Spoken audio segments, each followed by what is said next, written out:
Olá, assinante do Clube Ictus, eu sou o Tiago Moreira, professor do Seminário Batista Logos, e hoje nós teremos uma mini aula exclusiva para você sobre o tema do mês de maio. Então, no kit desse mês você recebeu esse livro, Introdução à Interpretação Bíblica, e é sobre isso que nós queremos conversar nesse breve tempo que teremos juntos, sobre a importância da hermenêutica ou da interpretação bíblica. Então, você vai ter acesso agora a uma mini aula mostrando alguns conteúdos importantes sobre essa área, uma aula introdutória, para que você aí possa aprender junto com a leitura que você recebeu, tá bom? Então, quando nós falamos de interpretação bíblica ou de hermenêutica, uma definição se dá de forma muito comum entre os autores, inclusive os autores deste livro que você recebeu partem da mesma definição de hermenêutica ou de interpretação bíblica. A definição geralmente dada é que hermenêutica é a ciência e a arte da interpretação bíblica. E aqui nós temos duas questões importantes, dois conceitos importantes dentro dessa definição. Ela é definida como ciência e como arte. É claro que hermenêutica não se refere apenas ao estudo bíblico. Você encontra hermenêutica em várias áreas aí, hermenêutica do direito, hermenêutica de vários outros campos do saber, mas quando a gente fala da hermenêutica bíblica, evidentemente nós estamos pensando em como interpretar as escrituras. E essa definição, ela compreende dois aspectos. O primeiro é o aspecto de ciência. Como ciência, a hermenêutica ela segue, tem uma classificação lógica ordenada, leis, regras de interpretação. Eu não posso fazer com o texto bíblico aquilo que eu quiser na interpretação. Existem certas leis a serem consideradas, certos aspectos a serem considerados para chegar a uma interpretação adequada do texto bíblico. Porém, existe o elemento de arte, tá? Envolve adquirir experiência, envolve você saber como lidar com essas leis, envolve a competência, a imaginação do próprio intérprete. Por isso, muitas vezes você está na sua igreja, muitas vezes você está em algum contexto, você ouve alguém explicando um texto bíblico e você. Eu conheço esse texto, mas olha que interpretação. Eu nunca pensei nisso. Eu nunca vi dessa forma. Então, a hermenêutica, a interpretação bíblica, ela compreende esses dois aspectos. Ela é tanto ciência quanto arte. No livro que você recebeu, você vai ter uma definição, né, um pouco mais expandida a respeito disso, mas geralmente os autores partem dessa definição geral. A hermenêutica como ciência e como arte. Mas quando a gente fala de hermenêutica, a gente tem que entender, de hermenêutica bíblica, mais precisamente falando, nós precisamos entender qual é a necessidade dessa hermenêutica. Nós já falamos que eu não posso fazer com o texto bíblico aquilo que eu quiser, interpretar da forma como eu acho melhor. E o autor aqui, os autores, na verdade, deste livro que você recebeu, eles destacam a nossa necessidade de hermenêutica. Eles colocam alguns pontos que eu queria trazer para vocês aqui, como um breve resumo aqui, vocês vão poder ler depois, sobre o que ele diz. Qual é a nossa necessidade? Quais são os pontos de tensão que existem na tarefa de interpretação bíblica? Ele coloca alguns. O primeiro é que as instruções divinas são absolutas, mas se apresentam em contextos históricos tão diversos que dificultam a percepção de sua universalidade normativa. Eu quero ilustrar isso para você com um texto bíblico, que está em Levítico, capítulo 19, versículo 27, que diz assim: Não cortareis o cabelo em redondo, nem danificareis as extremidades da barba. Quando nós olhamos para esse texto, imediatamente talvez nós pensemos, não, esse texto não tem nada a ver conosco. Como assim? Não pode cortar o cabelo em redondo, não pode fazer a barba ou danificar as extremidades da barba? Essa é uma lei que está relacionada a nós hoje? Evidentemente não. É uma lei ali para o povo de Israel, mas ela tem um princípio por trás. E o princípio é que essas práticas ali naquele contexto estavam associadas com culto, com práticas de cultos fúnebres, né, rituais fúnebres. Então estavam envolvidos com cerimônias de luto e de culto a outros deuses. Por isso que essa lei foi dada para o povo de Israel. Então note que a lei não se aplica diretamente a nós, mas o princípio da não associação, da não adoração a outros deuses se aplica a nós. Então note que muitas vezes essas leis, elas vêm numa sociedade diferente da nossa, numa cultura diferente da nossa, que nós nem entendemos o porquê, porque estamos distantes. É o que outros autores falam dos abismos que existem na hermenêutica. Há um abismo geográfico, nós estamos no Brasil, bem distante de onde esses escritos foram compilados, foram destacados pelos seus autores. Nós estamos num abismo cronológico, há muito tempo atrás foi escrito, numa outra cultura, num outro ambiente, em outra língua. Então note que tudo isso dificulta de alguma forma a tarefa do intérprete bíblico. Outro ponto de tensão que os autores do livro nos destacam é que a mensagem divina tem que ser clara, ainda que algumas passagens pareçam ambíguas. E aí eu quero ir com você para outro texto para ilustrar, que está em Gálatas, capítulo 6. Então, Gálatas, capítulo 6, diz o seguinte, primeiro versículo 2, diz assim: Levai as cargas uns dos outros, e assim cumprireis a lei de Cristo. Mas, alguns versículos após, no versículo 5, para resumir, diz assim: Porque cada um levará o seu próprio fardo. Isso pode parecer contraditório para nós. Para levar as cargas uns dos outros ou cada um vai levar o seu próprio fardo? Se nós olharmos os versículos, pode parecer que há uma contradição. Mas, na verdade, as palavras usadas e traduzidas aqui também no português, tanto para carga, fardo, elas são palavras diferentes. E elas têm significados diferentes aqui nesse contexto, nesse livro. E quando eu não entendo isso, eu posso interpretar errado. Aqui o autor está falando de algo que eu devo ajudar o meu irmão a passar, por ser uma carga pesada e que eu devo dar suporte a ele, mas ao mesmo tempo que cada um tem que carregar o seu próprio fardo, no sentido que tem que ser responsável por suas ações. Então note que muitas vezes nós podemos ficar confusos, por isso que a hermenêutica e as regras da hermenêutica nos ajudam nessa tarefa de interpretação bíblica. Outro ponto importante que os autores nos destacam é que o papel do Espírito Santo é fundamental, ainda que o estudo seja necessário para entender o que o Espírito Santo inspirou. É interessante ver isso nas Escrituras, nós temos vários textos que falam isso. Nós vemos os autores bíblicos falando da importância da lei, de estudar a lei, de meditar na lei, de aprender da lei do Senhor, mas ao mesmo tempo pedindo que o Senhor abra os olhos do entendimento, abra os olhos do seu coração, para que eles possam compreender. Parece um ponto de tensão, mas as duas realidades são verdadeiras. É necessário estudo para entender bem o texto bíblico, mas também é necessário uma ação sobrenatural de Deus, para que nós possamos compreender e viver aquilo que Ele nos revelou. Um outro ponto que os autores destacam da nossa necessidade desses pontos de tensão é que as Escrituras apresentam a mensagem que Deus deseja que ouçamos, mas essa mensagem é transmitida em um panorama literário complexo, com vários gêneros e por um longo período de tempo. Nós falamos do abismo cronológico, mas nós temos uma outra questão aqui, que a Bíblia é um livro riquíssimo em literatura. E muitas vezes você está num livro poético, outras vezes você está numa carta. E a forma de interpretar esses livros é diferente de uma literatura para outra. Na literatura poética, você tem todo um linguajar cheio de metáforas, quando, por exemplo, o autor diz que Deus é sol e escudo, é claro que você entende o que ele está dizendo. Uma forma de mostrar que Deus, como escudo, é aquele que protege o seu povo. Você não vai pensar que Deus é um escudo de madeira ou de metal. Não, é um símbolo para mostrar a sua proteção. Isso é característico da literatura poética da Bíblia, que é cheia de figuras de linguagem. Agora, uma carta, geralmente, ela é mais argumentativa, ela é mais direta no seu escrito. Então, note que cada gênero literário, por exemplo, Apocalipse, quando você vai para o livro de Apocalipse, é um gênero totalmente diferente, com várias imagens diferentes, com vários símbolos ali. Então, note que cada gênero literário tem as suas particularidades de interpretação, e a hermenêutica nos ajuda a entender e a aplicar isso nos nossos estudos bíblicos. E, por fim, a interpretação exige liberdade pessoal do intérprete, mas existem riscos consideráveis quanto a ideias pré-concebidas e distorções. Lembra que nós falamos que a hermenêutica envolve arte? E para envolver arte tem certa liberdade daquele que interpreta ou usar os dons, talentos que Deus lhe deu, a sua própria característica, porém temos que tomar cuidado. Porque quando vamos para o texto bíblico, nós temos nossos pré-conceitos. Nós temos nossas ideias pré-concebidas que podem influenciar na interpretação que estamos tendo do texto. Então tudo isso nos mostra a necessidade que temos de interpretar as Escrituras, de ter uma disciplina, um campo de estudo que nos ajuda com princípios para a interpretação das Escrituras. E eu quero concluir essa mini aula, nesse nosso último aspecto que veremos juntos, com alguns princípios gerais. Deixar algumas dicas gerais para você aqui de como interpretar a Bíblia.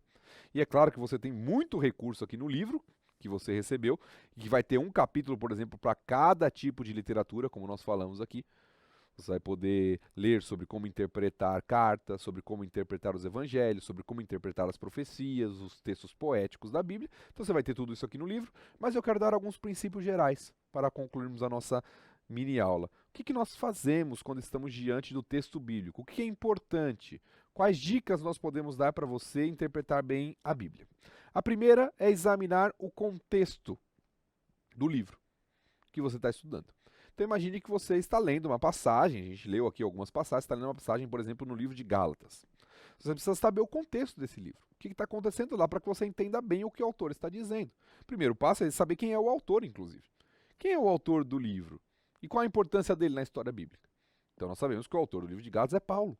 Sabemos isso pela informação que tem lá no comecinho da carta. Então quem foi Paulo? Qual a importância dele nas escrituras? Paulo, né, conhecido como um grande missionário cristão, o apóstolo Paulo. Então, qual a importância dele? Saber quem é o autor me ajuda a entender melhor o escrito. Outra coisa importante para entendermos o contexto do livro que estamos estudando é para quem foi escrito. Ou seja, quem são os destinatários. Paulo escreveu para quem? Então, nós temos também isso dito lá no comecinho do livro, por exemplo, quando Paulo fala, pegando como exemplo Gálatas, como nós estamos falando aqui, que ele escreve às igrejas da Galácia. Isso está lá no versículo 2. Ele escreve para igrejas numa região, na região da Galácia ali. Então, saber para quem Paulo escreve nos ajuda também a entender. Quando Paulo passou por lá, ele passou por lá nas suas viagens missionárias, qual é o contexto, quando isso foi escrito. Geralmente os livros vão nos ajudar com as possíveis datas ali, para tentar entender quando Paulo passou por lá, o que estava acontecendo. Ou seja, qual é a ocasião, o que estava acontecendo lá, naquele contexto. Quando a gente olha, por exemplo, para a Epístola de Gálatas, que nós estamos falando aqui, nós vemos que Paulo é bem duro na sua carta. Ele corrige um problema sério. Eles estavam distorcendo o verdadeiro evangelho. Tinha um grupo lá que estava levando uma mensagem que distorcia o verdadeiro evangelho de Cristo Jesus. E por isso Paulo é duro no seu escrito. Isso tudo nos ajuda a entender por que Paulo está falando dessa forma, por que ele está trazendo esse conteúdo, qual é o propósito dele ao escrever o ensino. Tudo isso é importante para entender o contexto. Então, procurar essas questões, quem é o autor, para quem foi escrito, em que época, o que estava acontecendo, qual é o propósito, ele escreve para corrigir, ele escreve para ensinar, ele escreve para comprovar algo, qual é o propósito do autor? E quais são os grandes temas? Tudo isso nos ajuda no contexto do livro. Sobre o que Paulo trata? Sobre o que João, no seu evangelho, trata?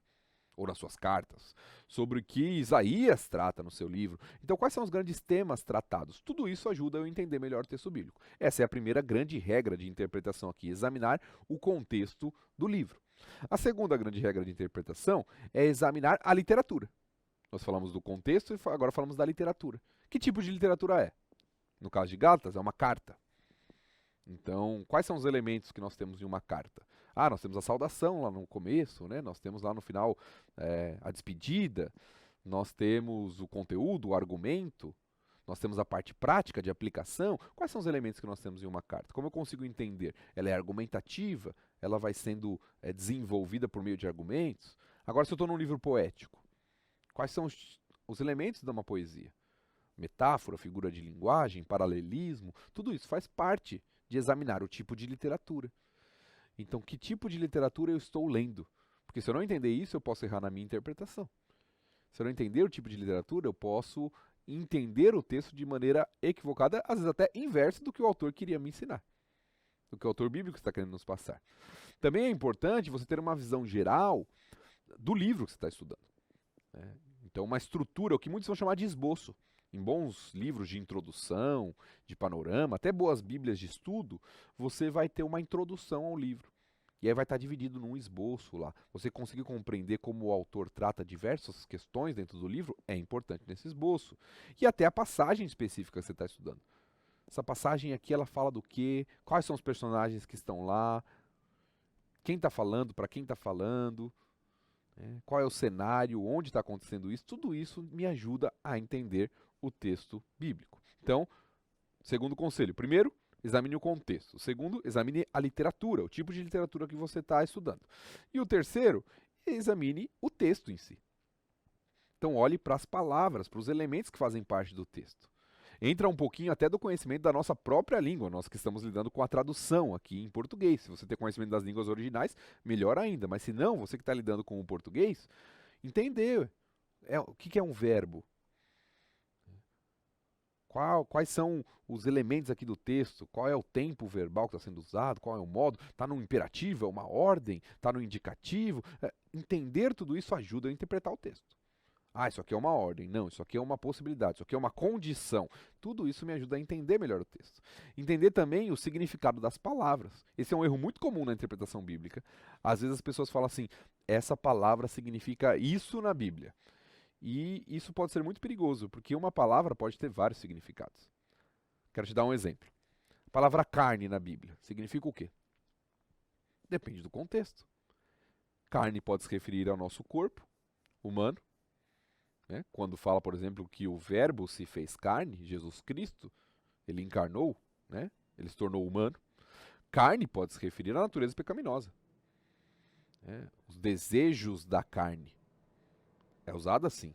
Carne também pode ser usada como algo bom, algo sensível, um coração de carne em vez de um coração de pedra.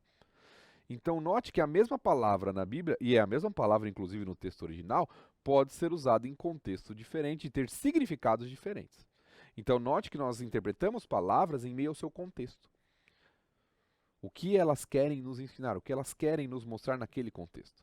Outra coisa importante de notar, quando você está estudando o texto, é a presença de repetições de ênfases. O que era muito comum no mundo antigo para destacar algo. No nossa língua, no nosso dia a dia, na escrita, quando nós queremos destacar algo, o que nós fazemos? Nós colocamos em negrito, ou colocamos em caixa alta. Mas na época, eles usavam de repetições, de ênfases, para destacar aquilo que o autor queria deixar claro para os seus ouvintes. Então, notar essas repetições de termos ou de conceitos é muito importante quando você interpreta o texto bíblico. E por fim, a última dica aqui, dentro desse terceiro ponto de examinar o texto, é identificar as conjunções e preposições, principalmente conjunções. Servem como palavrinhas que fazem ligação, fazem uma ponte entre uma frase, uma oração e outra, e mostram para onde o texto está indo. Uma conjunção que fala assim, uma conjunção como para quê? Isso foi feito para quê? Indica o propósito. Uma conjunção como mas indica um contraste com o que foi escrito antes, como portanto, uma conclusão. Então tudo isso ajuda eu a entender para onde o autor está me levando. O que Deus está me ensinando através do autor bíblico, inspirado pelo Espírito Santo de Deus, nessa passagem. Entender melhor o texto, interpretar bem o texto para aplicar à minha vida.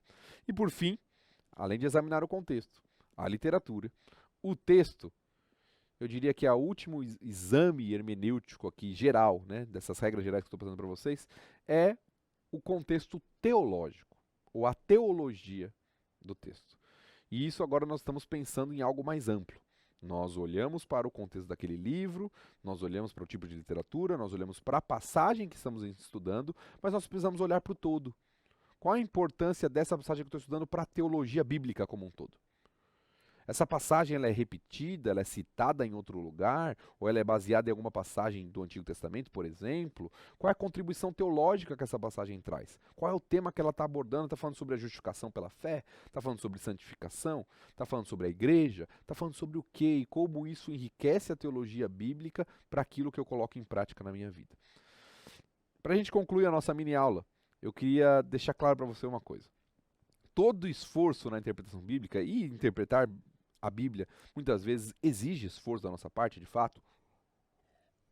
Exige um processo de ter tempo com a palavra, se dedicar, se debruçar sobre a palavra de Deus, mas todo esforço tem como alvo não o mero conhecimento. Nós não estudamos a Bíblia apenas para saber mais. Isso faz parte, mas para aplicar isso à nossa vida. Todo conhecimento bíblico tem que redundar em prática de uma vida transformada para adoração ao Senhor.